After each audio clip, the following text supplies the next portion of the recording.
I think we may be live here. It always takes a second, so we're doing the little tap dance here. So just give us a second. If you are already seeing us, hello, how are you? And we are now officially live on all channels. Happy Tech Talk Tuesday. Thank you all for being here. This is now our fourth annual. I guess you could call it an annual thing now, which is Annual? pretty awesome, right? Weekly or annual's kind of like Bi-weekly? every year, isn't it? Yeah, biannual, bi-weekly thing. Yeah. Bi-weekly. Don't Yeah. confuse the listeners. Don't confuse the viewers. Or the Are we Somewhat panel. ready? bi-weekly. Yeah. Are we ready? No more shenanigans? No, Well, game, no game guarantee time. there. All right. All right, so we're gonna get started. I think this is gonna be a really cool episode. This is one that we've been looking forward to. We're gonna give you all different perspective on how to view technology, how to purchase technology, how to sell the technology up the chain. And so, but before we get started with that, we will get the introductions going. So, Eden, if you want to lead us off, just kind of let us know who you are, a little bit of your background. Then we'll go to Rob and Scott, and then I'll wrap up myself. Absolutely. Thank you. My name is Eden Ratliff. My background is in city management. I've worked in Pennsylvania, a few different municipalities there, as well as I worked most recently in the city of Charlottesville. Up until recently, I've had the opportunity to work with completely career departments, with combination departments, and then totally volunteer. So just looking forward to kind of adding perspective here to the conversation we're going to be having today. Really appreciate you having me. And yeah, can't wait to get into the substance here. Perfect. Thank you, Eden. What about you, Rob? Hey guys, Robert Edson. I own a company called Acceleration Strategies. We're a consulting company, primarily around tech and primarily in the fire service, emergency management. We work with departments, helping them do technology assessments and evaluations, trying to figure out what they actually do need to buy, and then helping them figure out how to buy it in a way that makes sense and is fiscally responsible. And I work heavily with private sector companies in the space, trying to help them understand what product to market fit is and how to actually connect with needs that firefighters have, so that things aren't getting built in a bubble, and they understand how to actually be successful in working and partnering with agencies to get them to where they need to be and get things going, because it is a partnership. So that's me. Good to have you, Robert. You want me to call you Rob or Robert? Because I know when we're out, maybe a cocktail or two, it's Rob, right? But today, is it Robert? Yeah, it's always Rob, man. It's all All good. right, there we go. Good. All right, Scott, go for it. Scott Roseberry, Battalion Chief of Garland Fire Department. We're in the Dallas area. Excited to be here again. Like Will said, I'm excited about this episode. We're going to try Propel today. We're still waiting on some sponsorships. So Propel, if you're out there, we will sell ourselves for free swag. So we have no shame, and we're going to keep trying this till somebody gives us some free swag. So, but no, excited to be here. No one's given us anything yet. I know. So no one's given us anything. So Coca-Cola off camera. All right. I'll Perrier, make a call. it is your turn, Perrier. Show them how the French can represent. Anyway, so Will Brocious, Deputy Chief of Business Services here at Charlottesville, Virginia Fire Department.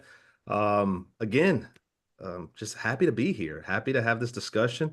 I think the introductions, both Ian and Rob, were very humble, right? Like we would expect, but a little bit before the show, we talked about Ian also has a background in the fire service, so he has that unique ability to sniff out the BS that you may try to sell him, and he'll call you on. He's like, "Hey, listen, that's not going to work. Let's get to the bottom of it." And then Rob is really one of those trusted vendors. When we need something, we know he's going to sell us what we actually need, and not just something that to make a dollar. So again, two very esteemed guests. So we're going to kick this thing off and talk about how we determine the department's actual needs in technology. There's a million gadgets out there, right, Scott? So how do we know what we need?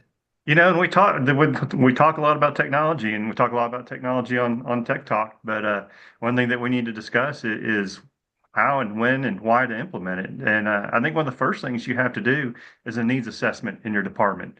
And I know Rob's worked with some departments on that, on just kind of going through a needs assessment, just so you're not getting the shiny new toy. Because there's a lot of great toys out there. The problem is, if we don't do a proper needs assessment, then that new toy just becomes an icon on our desktop that we're paying licensing fees for or subscription fees for that we don't ever use. And I've got a few of them on my desktop at work that they just sit there, and I know we're paying for them, but we're not using them. So proper needs assessment. Rob?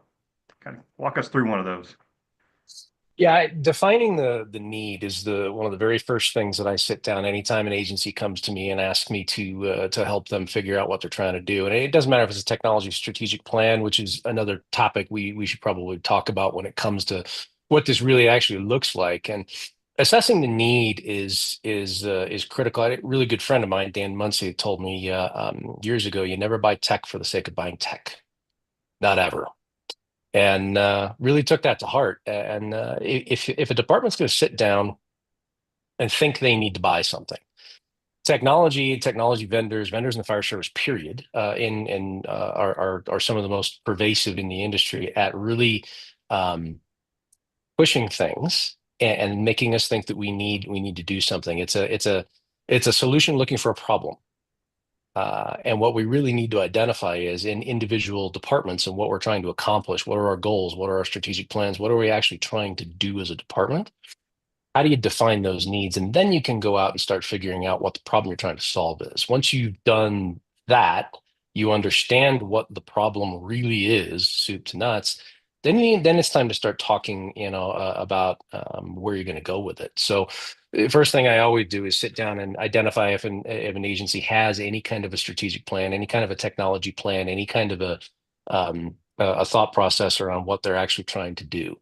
And probably second most important thing you're going to do once you figure out what the needs are is digging in and making sure you got the relationships internally to do what you need to do. So a needs assessment isn't just about the technology that you need. It's about whether or not you as a department are ready to try to not just buy something, but use it, implement it, work with the other entities, work with your city manager, work with IT. Are you as an agency ready to do this? It's not just, do I need a chunk of tech?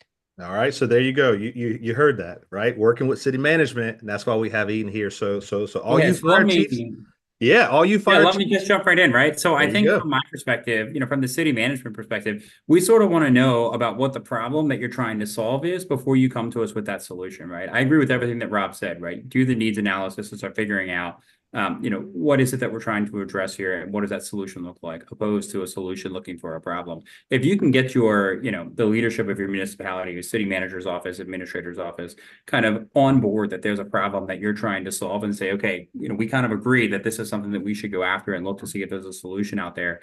By way of process, we're going to partner with someone like Rob to do that needs analysis. Now you've kind of built coalition, right? You have a team that's kind of centered on a goal that you're going towards. And that when that solution comes around, we can say, okay, we sort of agreed this was a problem. We've done the needs analysis. Now we've found a solution that we think is acceptable. We've kind of pressure tested that, and we believe that this is the implementation, that we need in order to deal with this. Because sometimes that solution is hard to stomach, right? It could be expensive. It could be time consuming. It could be a long, implementation rollout. But if you are all sort of aligned, rowing towards that solution before you realize what it is, the conversation in the executive's office is going to be a lot easier because you brought them along in the process. Yeah, so collaboration, right, Eden? Yeah, collaboration and partnership, right? Yeah. Involve them.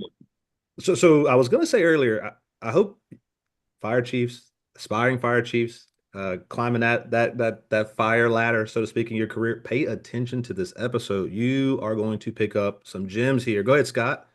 Well, I was going to say too, is it safe to say or fair to say that one-time funding for a project is much easier than the ongoing subscription service funding? Would you say that's Yeah, true, absolutely. Eden?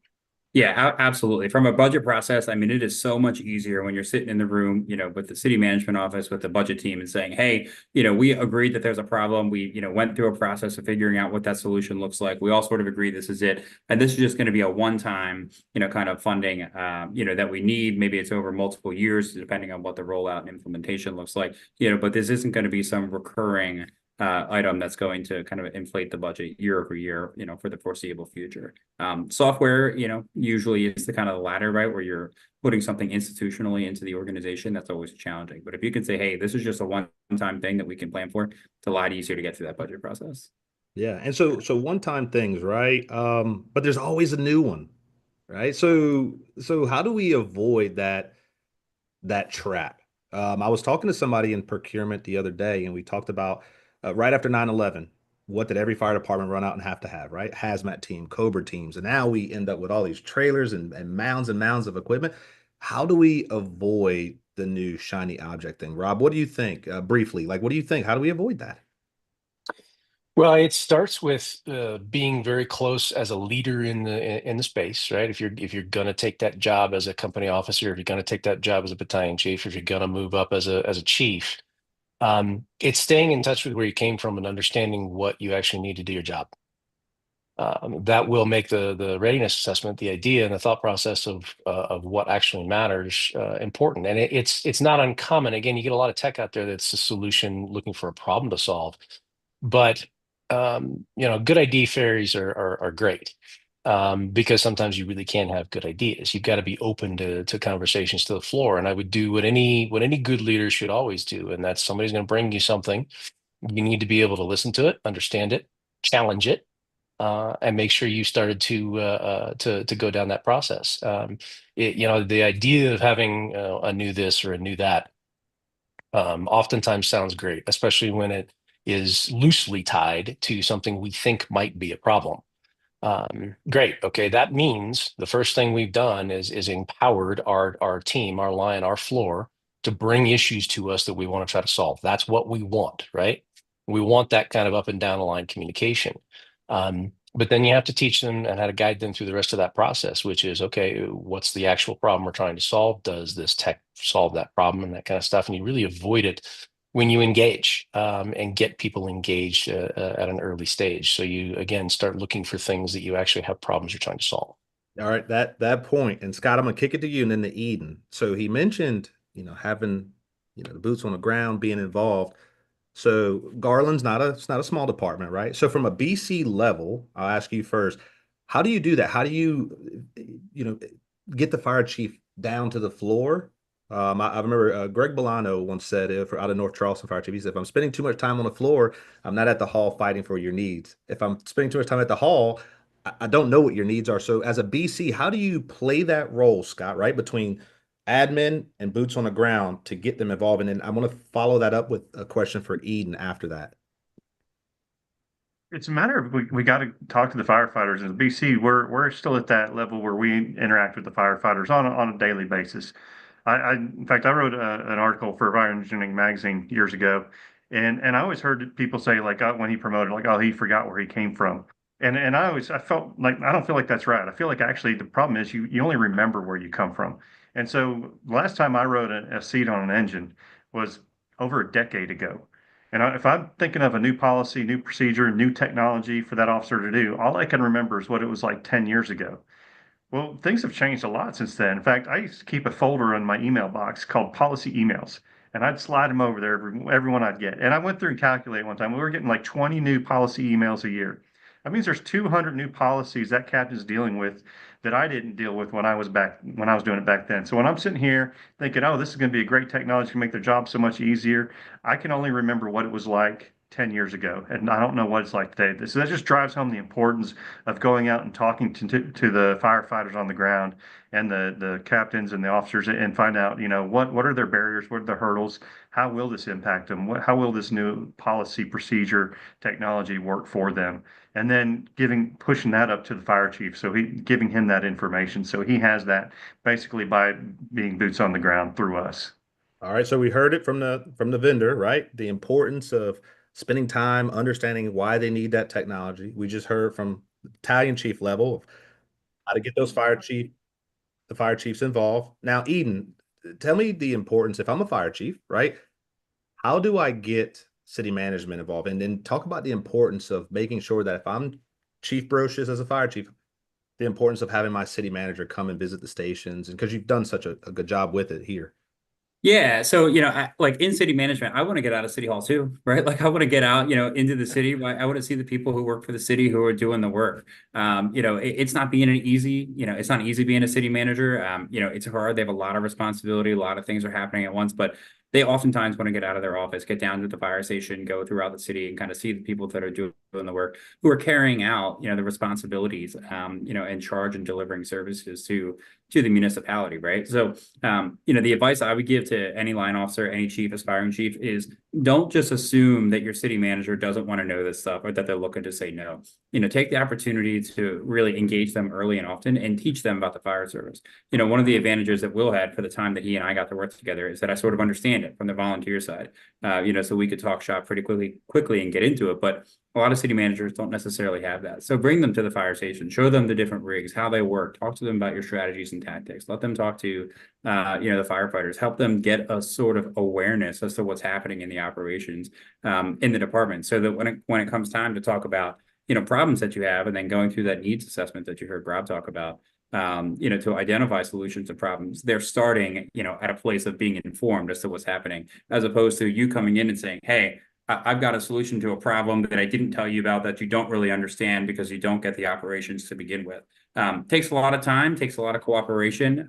Schedules are tough. I mean, it's easy to stay inside your office and not do this stuff, but if you kind of go the extra mile and get engaged early and often and learn about how these things work, talking about solutions, becomes a lot simpler if everyone understands what we're talking about. Yeah, and I'll say it that you definitely practice what you preached.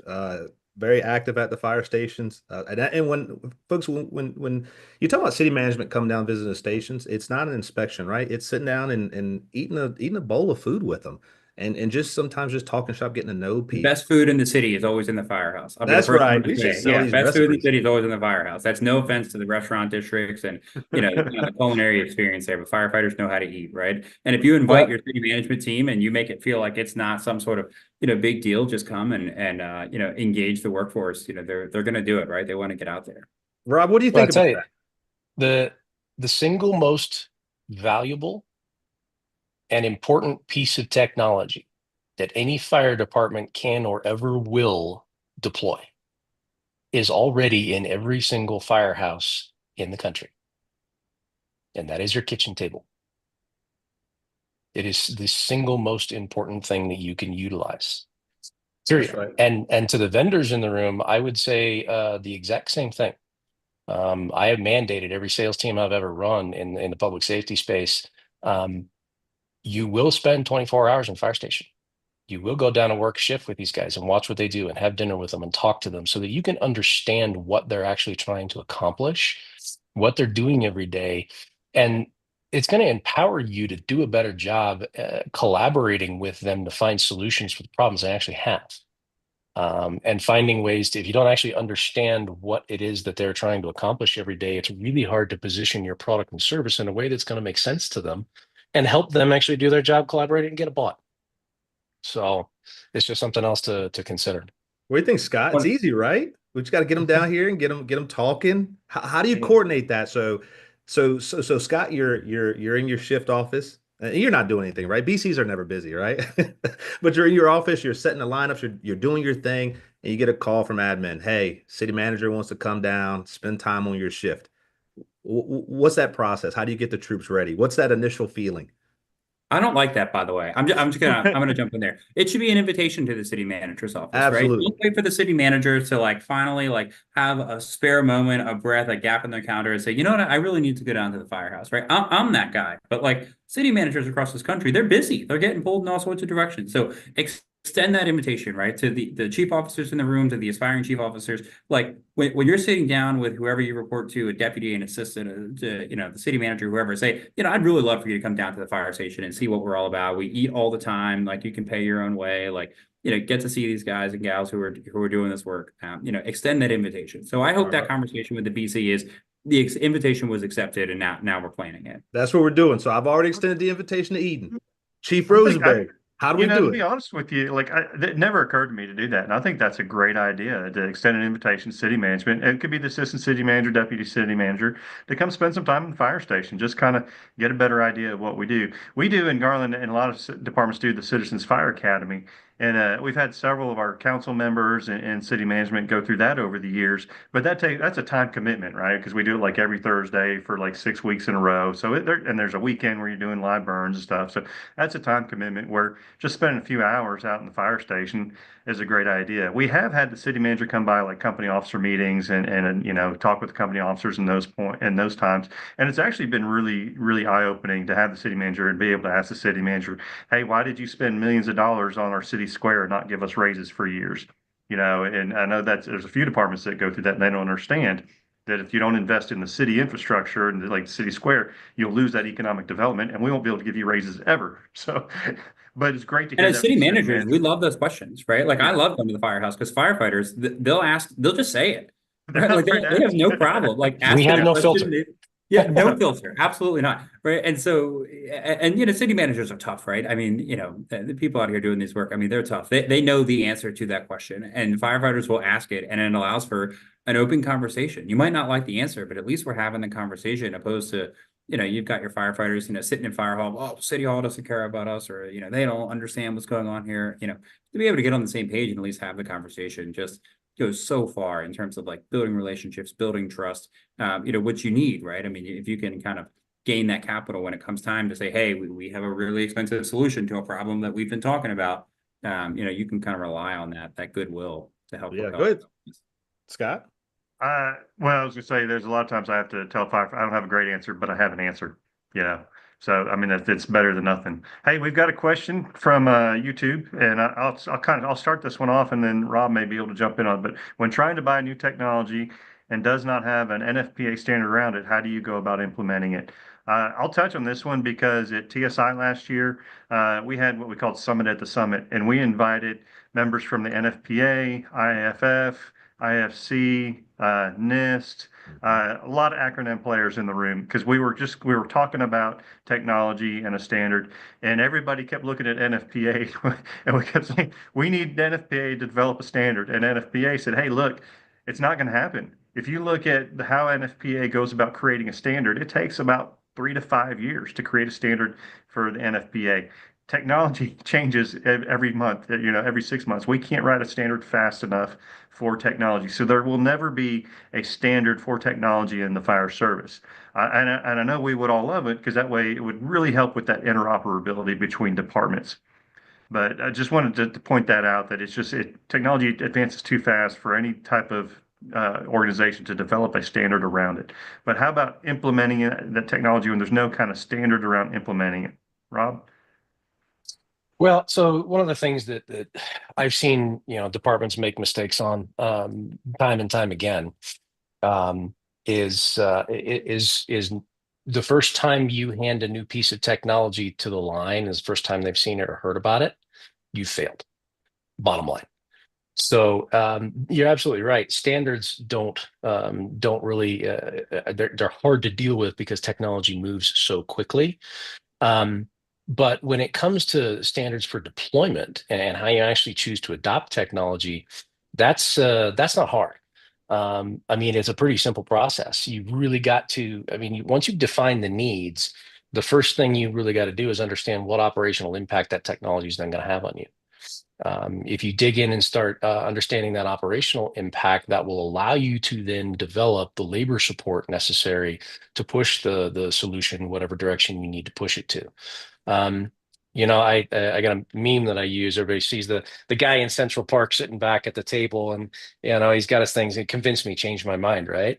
So in the fire service, we drill a lot, right? Why?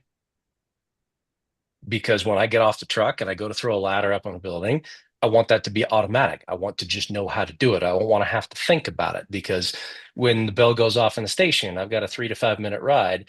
From the time that bell goes off to the time I have to dismount and go do my job, I don't want to have to think about a lot of things. I want the right information spoon fed to me when I need it. How often do we actually consider when we go out to buy tech, implement tech, sitting down with our training division who are responsible for training our firefighters and putting together a plan to train them on the technology that we are in fact about to spend several $100,000s on, and Eden's going to have to do this to write that check. Do we focus on that? And these are things that from a city management perspective, they should be asking, have we gone through this process? Have we looked at that? How are we going to train? How are we going to support? And do we have an internal then communication strategy to make sure we get line buy-in before this thing pitches up out there in the field? So, standards like NFPA and that kind of stuff apply to certain things. But Chief Roseberry is absolutely right. Tech moves so fast that we have to really start looking at what we're actually going to do to adopt it and what we're going to do to manage it over time and have the right policies and procedures in place, the things we're going to do to get through it. It's less about, trying to figure out what's going to happen with it and more about how we actually going to make use of it so it doesn't become the icon on desktop that never gets used.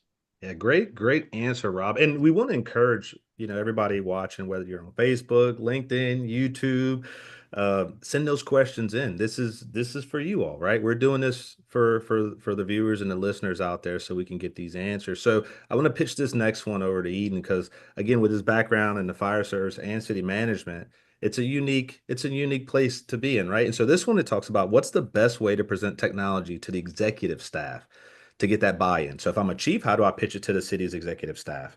And then Scott, how do we get the boots on the ground? So Eden, lead us off with that one. How do we pitch it to get the executive staff Yeah, buy-in? great question, right? So I think data is a really important part of it, right? Like this, what I don't want to hear is, well, in my opinion, well, I think that this is going to work. Give me kind of the data-driven information, which people like Rob can give to you to understand, why this is a solution that's kind of worth the budget funds, to implement.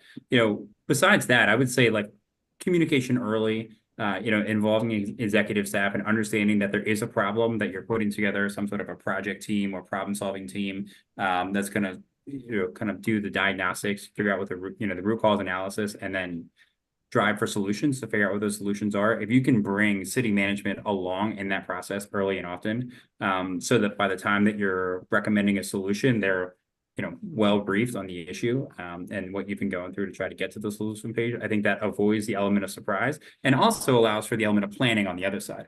Some of the best budget presentations that I see when I developing the next year's fiscal year budget, I'll hear a fire chief say, and Mr. City Manager, Miss City Manager, as we've been talking about, we have this issue that about that we're driving for a solution. I don't need any budget money now. As you know, we're going to be hopefully making a recommendation 6 months into the next fiscal year on a solution. We think that solution might cost this, so I might come back next year and ask for additional funding to this, of this magnitude, for the following year fiscal budget. I just want the budget team to know about that early, so that we can plan for that, so that that this is coming. So 12 months from now, we can kind of remember, that we've been working on this, and then I'll have a budget request for that. That allows for a lot of planning. That allows the budget team to, maybe react and kind of adjust to the sticker shock sometimes, right? These things are usually not, inexpensive, but it allows for kind of that financial planning and forecasting to be able to kind of be ready when you come a year later or 6 months later, whatever the situation might be.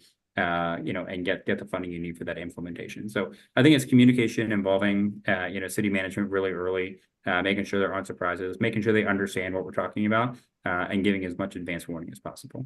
Yeah, so I'm gonna, as you were saying that, I was like, man, is that a conversation we just had like a couple months ago about a ladder truck? I think it is. Right? So I'll give it to Scott next, and then I'll take it maybe from like the executive fire side if Bobby's a company officer asking that same question. So Scott, now how do you sell it and get the folks boots on the ground? How do we get them involved in this technology?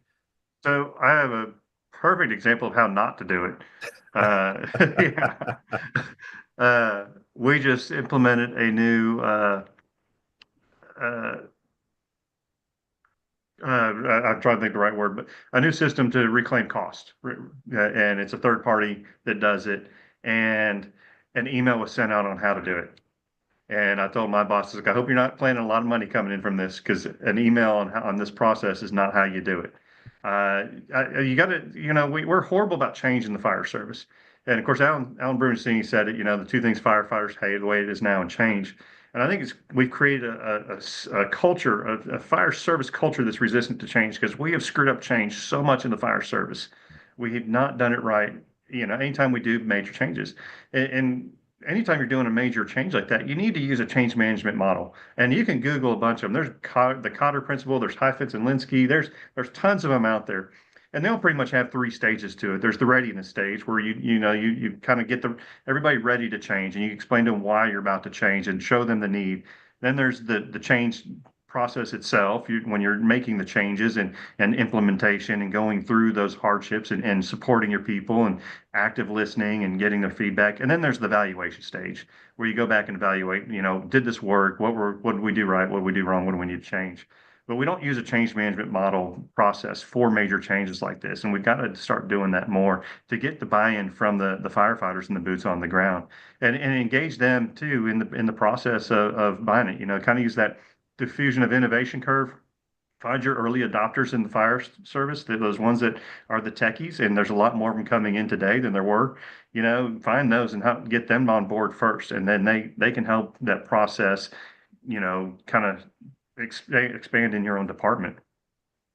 Yeah, And great. just to add to that, if I can, like, Yes. celebrate the success with city management, right? I mean, Yes. the budget team, city management team, they want to know that this is not just another icon sitting on the desktop. So if in that invitation to come down to the firehouse, you could say, hey, this thing that you helped us get funding, remember that problem that we had? We went through the whole diagnostic process and drove for a solution, and you helped us get the funding to get it implemented. This is it in action. Thank you so much. This is how it's playing out, and all these good things are happening, right? Celebrate those wins, right? I mean, the fire service, local government in general is really difficult, right? So when we have successes, when we have things that we can celebrate, even if it seems small, we should totally do it. That builds a lot of excitement. And again, that goes back to building that goodwill, those relationships for the next problem that you have that you want to solve, and, require, additional funding, right? So get people on your side, get them on your team. Yeah, you're making deposits into that equity piggy bank, right? And so Exactly. Bobby was asking from a executive staff position. I'll take that one. Really, for me as an executive staff member, I'm looking for passion. If you're a company officer and you believe in some technology, one, passion and understanding, right? Passion, you can't fake it. So either you believe in it, you believe in the product, you believe in the benefits to you and your job and those around you in the community. You cannot fake that. So have passion, do your research. Please don't bring me anything that you have not done your own research on, because then I know you're not really passionate about it. And then three, I would say the which is probably the most important thing, is just to have some understanding, right? So I'll give you an example. Eden is a city manager, right? There's this much money, right? And he allocates this much to the fire department. Sometimes we believe in it and we want it, but there's only so many resources to go around. So have that passion, have that understanding, and we keep moving. Now, so look at this one, Eden. You got I know, someone's putting me on the hot seat here. they're putting you in the hot seat. It says from Charlottesville. No, I'm kidding about that part. but here we go. It says Eden. Someone I know out there. It says, what specific data do you want from your FD to feel comfortable putting hard-earned tax dollars toward it? And before you answer, let me throw out there that Eden is very fiscally, I don't want to say cheap, right? Because that's a terrible word. Fiscally responsible. I'm right? prudent.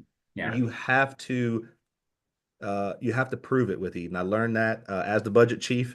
So Eden, go for it. What data? I think it's what are we talking about, right? I mean that, from a data perspective, data is a super broad, nebulous thing. I think it depends on the solution that we're looking for.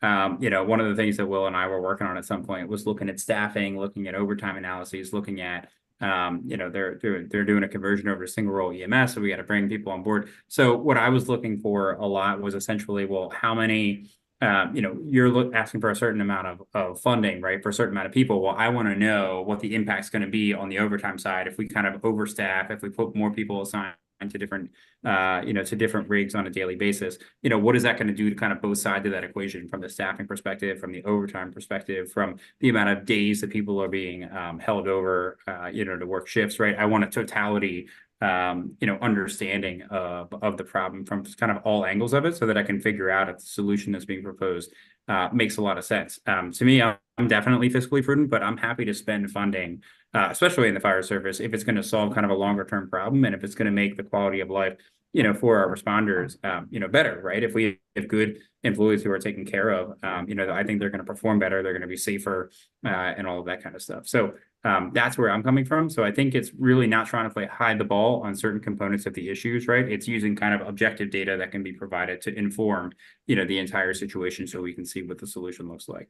But, that question is a little bit more challenging. If you're trying to purchase a different type of software, that's going to help, some sort of, tactic or strategy that you might deploy in the field. Well, it's sort of the same thing. Help me understand, what the situation is now, what's the problem you're trying to address, why does this solution, make sense for that, and then give me the 360 view, of what we're looking at. And then the longer that we have conversations about that, the more information you're providing, it's going to essentially justify your recommendation because you're allowing other information from the outside to kind of explain your point, as opposed to trying to carry that burden by yourself. And I'll know, if you're BSing me, because if it doesn't make sense, the data is not going to back you up. All right, so we're down here. Here we go, viewers. You heard from a city manager what data he's looking for. Rob, tell them how they can get that data if they don't know how to find it. Walk us through that process. Well, the data is critical, right? It's absolutely critical that you understand what it is you're trying to accomplish and you can prove case on it. And Eden brought up a great point, man. You not just got to prove case to get it bought.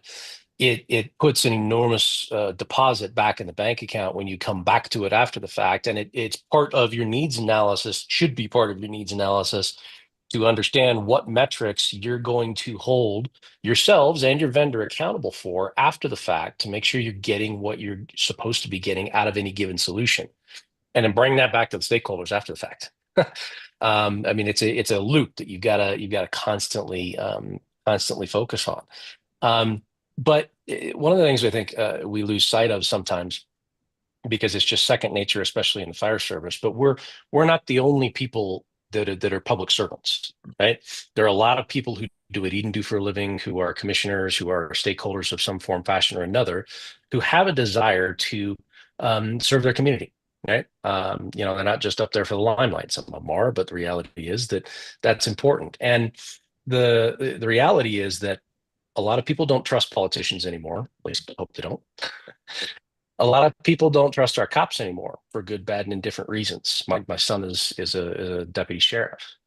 But when I show up to your front door in my turnout gear, you know I am there to help, period. The fire service is the last bastion of trust in government. And that makes us that much more necessary that we are on the forefront of ensuring that whatever data we provide, the way we do things, the transparency, the effectiveness, that closing that loop is so critical, because we really are that bastion of trust left in government. So to be able to do it and do it effectively, you've got to work in collaboration and partnership internally within your department, with your city managers, and with your vendors. The vendors are the best people in the world at understanding what their product is in fact supposed to do, and how to show you how it works and how it's going to get you to where you want to be. So rely on that. When you sit down to explain something to them and you present a load of data as to why you want to buy a new evacuation management platform for a city, and you want to buy a couple $100,000 worth of software to do this, and the data supports all the numbers that you're going to put out there, here's the budget numbers and here's what we think we can do, but let me then show you how this works. It currently takes us 45 minutes to an hour to get from the point where a fire truck rolls up on a brush fire, guy gets out of the engine and says, I think I need to evacuate this area. It takes 45 minutes to an hour on average to get that through emergency management, public safety, all that kind of stuff, get a message out to the public and get people doing things. Have your vendor sit down and show you how you can do it in 2 to 3 minutes. There you go. Because that will make your stakeholders look at that and go, oh, now I get it. And I got the data to back it up. You combine together in a collaborative format, and then you have metrics tracking it going forward. You're good. Do you know where the best collaborative format for fire service technology is? Do you know where that is, listeners and viewers? It's at TSI, the Technology Summit International. Shameless plug for our upcoming conference. I'd already invited Eden. We're trying to find out a way to do a joint presentation. I believe Rob and I did a presentation at the last one. So TSI 2025 is coming up. Scott, what's some of the latest, greatest technology that you're looking forward to seeing at TSI 25? Back in Texas, back in his hometown. What are you looking forward to seeing? I like the innovation. I like, that we did the innovation awards, and we're going to have some of our innovation award nominees and winners on Tech Talk coming in the coming months. I just like seeing what fire departments do that's with little or no money, and creating those partnerships with universities or private public partnerships, and just they identified a problem. They didn't have the budget to do it, and they just went out and said, "How can we fix this problem with the limited budget that we have?" And there's some really amazing, innovative things. We had like 24 entries last year, and I wanted all of them to win because they all just blew me away. It's just really neat things that they're doing between health and wellness, and taking care of our firefighters and wearables. And so just that's what I'm looking forward to. We're about to open that up again too for departments to submit their nominations for Innovation Award this year again. So I'm looking forward to seeing that. Uh, here's One one thing, from just Scott, one thing just on TSI that really quick. I was kind of harping on this earlier, and this is maybe a little offshoot from this, but just with like industry trying to work with first responders or firefighters, first responders, everything. Oftentimes, one thing that's frustrated me at TSI in general, and this does tie into how industry works with firefighters, is just the sort of like I pay for a table, I set it up, and all of a sudden firefighters are just going to come and buy my widget.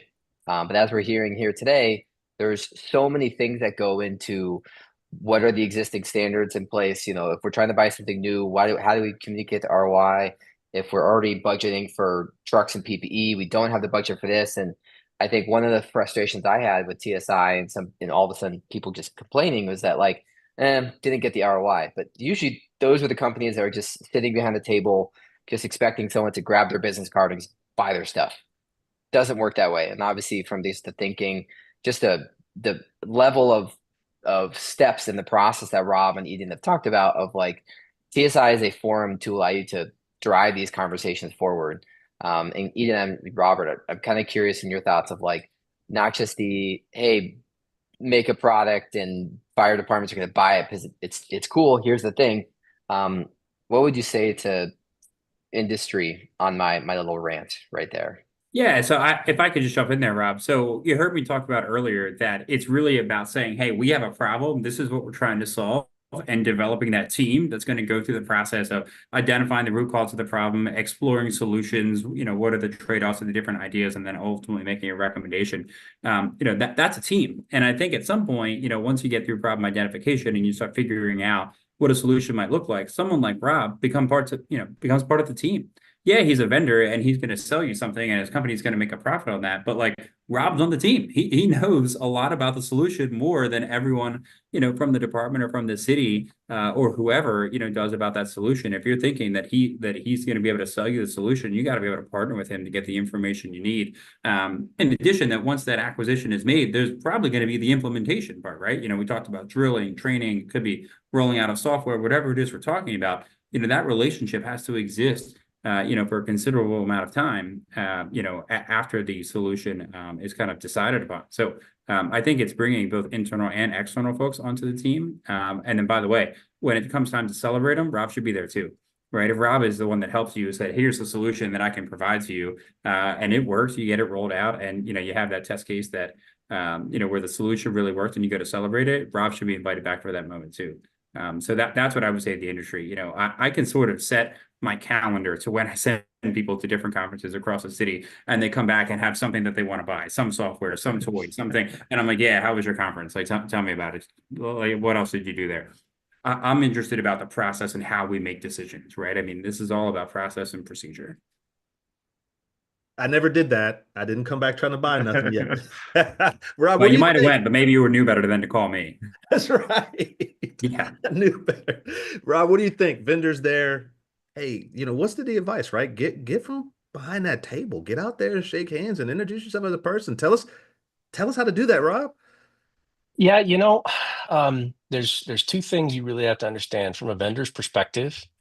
If you're going to stand behind a table and show up and throw up, don't bother coming, please, because it's not going to get you anywhere, and you're not going to help. You can sing your check though. You can sing your sponsorship. Yeah, you can sing your check. Rob, go ahead. I mean, the reality is that one of the things that we have to do well as vendors in the industry is learn how to ask good questions. We have to engage. It's not about you almost get to the point where you don't want the product to be the front of what you're trying to do, because the reality is the fire service especially is a relationship business. We work with people we trust, and we work with people who earn the right to have that credibility and earn the right to have those conversations. And you don't earn the right to have a conversation with somebody standing there waiting while, handing out swag and hoping that they want to take a demo of your software. You have to learn how to ask good questions. Sit down and do what firefighters do. Break bread with people. Sit down and lunch. Do not stand there behind the table while everybody's out in the middle at TSI eating lunch. Go sit down and start a conversation with somebody. You have to learn how to talk and really have those conversations, and not just conversations about your product, because the very first thing you don't want to ask somebody is, hey, what do you do for, CAD or RMS or whatever the tech is that you happen to be representing? What kind of drones do you have? It doesn't matter. You have to get invested in people, because the fire service is a people business, bottom line. And so if you're not going to engage with those people and learn about them and about the things that they're going to try to do, it's critical that you learn how to ask good questions, and you get credible, and you actually get, you mentioned passion earlier, Chief. If you're not passionate about what you're doing, it becomes very, very clear very quickly. If you're passionate about what you're doing and whatnot, it also becomes very clear. So those are things that you really have to take into account as you come to a conference like TSI to maximize the opportunity and the benefit. Go get involved. Don't sit and go to the classes. Do the things there. Don't just sit and wait for somebody to come by and pick up a pen and hope they have a conversation with you about your product. Yeah, and I think you Piggybacking on answered that, that question. Go ahead, Eden. Go ahead, Eden. I didn't Yeah, know. let me just piggyback there, right? I went to a conference with city managers from across the country in Milwaukee a couple months ago. And this guy walks up to me. I have no idea who he is, shakes my hand. He says, hey, I'm a vendor, but I don't have a table. Can I talk to you for a minute? I said, sure. So, we get to talking, where you're from, what do you do, who do you represent? And as it turns out, he does work in the AI space. And he just said, hey, you may not need me right now. This is what I do. I just want to sort of get to know you. Here's my card. At some point, he was very confident. He says, at some point, you're going to have like an AI question, an AI problem, and and AI is going to be a solution. And just call me when that happens, right? And I know exactly who he is. I remember him. I have a cell phone, number in my cell phone. At some point in time, I may, have some experience where I'm thinking, hey, this might be an AI thing. I'm going to call that guy. Because we had a great conversation. His whole shtick was just experience the conference, talk to managers from around the country. This is what I do. If you ever think, that we could talk about a potential solution, or, I can help you with something, just give me a call. That was his whole strategy. And he was probably one of the most effective vendors, at that conference. Scott, what do you got about on that topic? Yeah, I was say it's all about planting seeds. And like Rob said, we're relationship based in the fire service, and there's so many internal politics that I see a lot of great stuff, a lot of great tech that I would love to have in my department, but there's so many internal politics between just inside the fire department and other departments, the budget, and Eden can tell you, yeah, we've got like our fire department budget like $46 million. So it seems like $10,000 a year for this new tech shouldn't be much, but every dollar's already spoken for. In fact, city management is telling them spend less money next year, and I'm asking them to spend more money. So it's about planting those seeds, because sometimes you got to wait. You got to wait till certain windows open, certain opportunities open, and it may be 6 months, it may be 6 years. But also too, when you build those relationships like that, I may have a department call me and ask me about something. I'm like, hey, you need to call Rob, because this guy is a great guy. He's not going to try to sell you. It's we start. We talk a lot between fire chiefs. Between the IFC Knowledge Net board and just at conferences, fire chiefs call each other. So we pass on that kind of information a lot. So you may not sell to me, but you probably sold to departments around me because they were asking me who they should call on certain things. That's right. And I know we had a couple of questions. One from Bobby Ortiz. Shout out to Bobby, another fellow Texan that is just a good solid dude. But he mentions about what do you see that vendors can do better to capture those potentials. I think we answered that, but I wanted to catch this one here from Kevin. As a vendor, and Eden, take this one for us. As a vendor, they have to follow up, right? Yeah. With the context, but where do we cross that line, right? It says, where does that line get crossed of trying too hard? Where's It's that tough. line? I feel bad for vendors, and I feel especially bad for the ones that call me and email me, because I like, I'll go as far as put their contact information kind of like, in my Outlook. But like, I don't want to hear from you all the time. Please don't call my assistant. Please don't blow up my email. Like, it's really unhelpful. And to me, I think I basically spent the last hour talking about basically the process of problem solving and how it's really problem identification. I'm never going to be the one to go to the conference and be like, oh, I saw this thing, at the vendor fair. It looks amazing. I'm going to follow up and like explore buying that, because I'm starting with the problem, not with the solution. So maybe this is like a typical millennial answer, but I would just say like request me on LinkedIn and just follow me, and I'll follow you back and I'll see your stuff, right? If you're generating content, in the LinkedIn space. And I think that is relevant to a problem that we're trying to solve with our fire department in the city, or wherever I am, I'll sort of remember that that's there, and and kind of reach out. I'm sure that's not what the vendor wants to hear, right? They're looking for the conversation, the coffee clutch, like whatever. But, to me, everyone's got a lot going on. I'm not interested in a long, protracted conversation about a solution to a problem I haven't identified yet. Yeah, what I heard you just tell every vendor to DM you on LinkedIn. I didn't say DM, I said follow me. That's not the same thing. That's what they heard. Game Yeah, on. I'm sure it is. Game on. Man, Or I you're tell you LinkedIn in too, trouble, buddy. yeah, the cold calling doesn't work. The constant email barrage doesn't work. There's sometimes I dread doing the connection on LinkedIn because I know I'm going to get a follow-up, sales pitch. Stop doing that. In fact, I was fortunate Yeah, it's enough to not be helpful. invited to go speak to, I got to go to Rosenbauer's National Salesforce meeting in January and got to speak to them about technology in the fire space. And on the call before with their leadership, I was like, hey, can I talk to them about sales? And they're like, yeah, what do you want to talk about? So I want to tell them quit cold calling. They're like, please. I was up on stage and I said, quit cold calling. It doesn't work.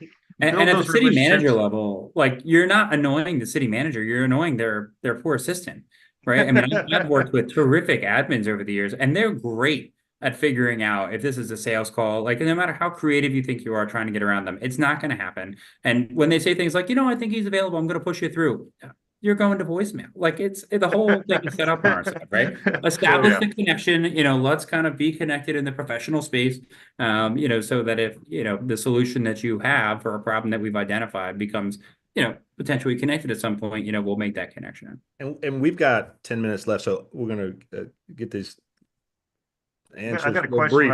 Go ahead, Scott. I got a question for Rob, since we're kind of come towards the end and we're talking about buying technology.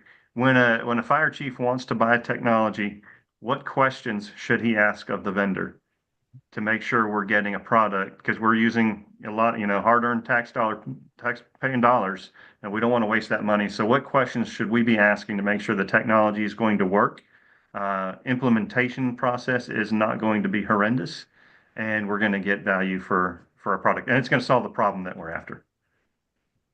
So some of the most important questions that you can answer aren't actually questions in and of themselves. It's a relationship. You have to be willing. So coming from a vendor's perspective, to work effectively in the fire service with leadership and to be able to really do things effectively, you have to build relationships. And the fire service has to be willing to build those relationships, as Eden mentioned earlier, bring us to the table when you celebrate. But you've got to build relationships with vendors and people that you trust. That's going to make asking those questions a whole lot easier.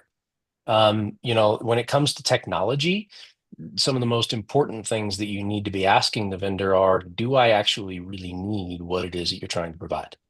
Do you understand enough about me, my problems, and what I'm trying to do to justify that this is the right thing to do? Because the right vendor will look at you and go, yeah, that's a problem and we're going to solve it. Or, yeah, actually, I'm not sure you've got that problem. You might have this problem, and I'll give you somebody to call who can fix it for you. If a vendor says that to you, you know that you can trust that person for the rest of your career. There are so many consultants out there that no matter what you say, their answer is, absolutely, we can solve that problem for you, even if it is completely out of their area of expertise. 100%. And when you do actually get in to start asking questions, once you're comfortable that you've built a credible relationship, some of the questions that are critical when you're talking about technology, first and foremost, the fire service is really, really bad at allowing industry to push us. We don't push industry.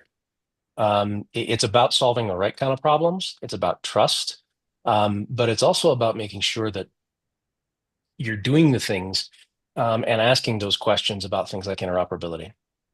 Do I own my data? Like legit, do I own my data? And are you willing to put that in my contract? Where do things reside? Do I have access to it? If you and I decide in 3 or 4 years or 3 or 4 months or whatever it is that this relationship isn't going to work out because the product's not going to meet the needs, or we as a department have changed and there's nothing wrong with your product, our needs have just changed, and Do I get access to the things, and what's it going to cost me? How do I do those things? How do I justify those relationships?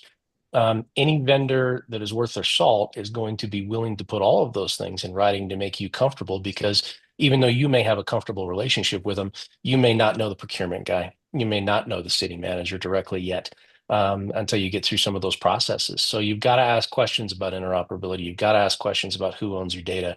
And you've got to be very clear about making sure that those things are in writing. The last question that I would make sure that you ask of a vendor is, what do they need from you? And not just manpower and time. How do we as an entity make sure that we are, if we're going to partner, if we're going to pay money to you as a service vendor, how are we making sure that we're delivering on our side of things? We know we have manpower needs, we know we have things we have to do, but how are we going to come to the end of a project with metrics and be able to come back to you as a vendor and celebrate and say, yes, we had a success? How are we as a department going to be able to commit to that? Because it's a two-way street, like any good relationship, right? It's two-way street. You've got to be able to have that. You have to hunt discomfort to be effective. And none of this is easy. If anybody thinks for a second that any of this is easy, you're crazy. But doing it right is hard. Doing it wrong is just as hard. You just have to pick your heart. Yeah, well, we're going to pick an easy right I've now. been in situations. I'll just add to that if I can. We have time here. You got I've 5 been in minutes. situations where I have, denied a request for a completely legitimate project, a good solution that I'm totally on board with, because I don't have the confidence that my team is ready for the implementation. Right. I mean, that's a huge issue, right? I mean, implementation is 100%. just as important as identifying the solution. You like the day that you sign the paperwork saying we're going to do this is like the easy part. All the hard work, is coming afterwards, right? And to the aspiring chief officers, just remember that implementation team might be a little bit different than the problem identification team, right? I mean, it's a totally different skill set. You might be involving new people, so don't be afraid to change things up there. Yeah, I just out there. The other thing, from the city manager's perspective, I want to know if, hopefully this is obvious and like, kind of a no-brainer here, but you should be demoing the solution. Number one, and number two, who else has implemented the solution that you're proposing? And my perspective, in places that I've worked, I've sent our project teams to other cities to try out the solution in real time in the field and talk to the end users that are actually using that, right? And the vendor should be able to say, yeah, these are the cities that we've implemented. We've had a lot of success. Don't call, get on a plane, go to that city, partner with them, see that solution, see it in real time, see what, the end user thinks about it, right? Talk to that, that blind firefighter and say, does this really work? What do you think about it? They're going to give you real feedback, and that's going to inform the decision that you're making. So I always want to see that. Yeah, no, great investment. discussion. Yeah, worth the investment, right, Scott? I mean, yeah. and that's what we try to push with TSI is come on out, make the investment, and take this information back. You got a problem? Come out there and let's see if there's a solution in the room. Get with the vendors, get with the industry leaders. Try it out in the field, right? Yeah, Scott, we got 3 minutes left, and it talks about one piece of product. What particular product that you wish would exist that could solve multiple city department problems? Real quick, is there something out there you wish existed that could solve some problems? An interoperability machine. All right. That was quick. Rob, you next, real quick. One piece. Yeah, it's making sure that you own your own data wherever you put that stuff, so you can do something with it. And for God's sakes, don't be afraid of AI. But whatever it is that you decide to do, I don't care. Scott knows what's about to come out of my mouth, so you will. But you have to stop and go to TSI, figure out what it is that you think you need, and then show back up at the office on Monday and go do something. Take a That's right. step. You have to do something. What are you going to do on Monday? What about you, Eden? What's one product you wish that existed out there? It's all about relationships, right? I wish firefighters and chief officers weren't afraid of city management, right? Involve them, invite them down to the firehouse, make them part of the team, part of the process, right? I always hate seeing the kind of the war or division between, one department and city hall. It's ridiculous, right? We're all public servants. That was said earlier, trying to do good work. Let's do so as a team. Yeah, and again, I can't echo it enough for anybody listening out there. Eden really does practice what he preaches. He came down to the station. I think our next ride along, he's kind of changed the culture here from what I've noticed. The city manager's getting ready to ride with us in a few weeks, and we're trying to do it citywide, right? Bring Parks and Rec over, bring budget directors down, and let them all see what we do, because you never know when you need some of their dollars. Sustainability department and everything. We're trying to get everybody involved. So here we go. Let's see. Last thing. Once this person work. Is that a question, Kevin, or is that a statement? Should I read that? That's like Yeah, some. read it. All right, man. Let me try to get my eyes right. Now, so all too often the product is sold as a ready-to-use product. Once it's purchased, there's a ton of work from many different city divisions that require many man hours or people hours to actually make it work. And Very Make so, true. sure all those divisions are involved. Make sure they're yeah, ready Yeah. to go, right? If it's going to be IT, if it's going to be budget, if it's going to be sustainability, public works, whoever it is, they all need to be a part of the implementation team. They need to know what's going to happen and be prepared to say, hey, we're ready to do this. We've got the bandwidth and expertise to make it happen. The So if you worst did your in a software job we're not up ready to implement. front, if you did your job up front, defining what the need actually was, understanding what those operational impacts are going to be, make sure you've got internal labor support, getting training ready, and a comm strategy for line buy-in, and you've done those things, if you involve those people, this actually doesn't become a problem because you've done the pre-work up front to make sure before you go buy something that you're ready. You're actually ready to implement it. You're ready to buy it. You're ready to do the things you need to do. You have a plan, you have metrics, and you're ready to go. Then you just, okay, you hit a tech hiccup or something like that now and again. If you're in this position, you didn't do your job up front.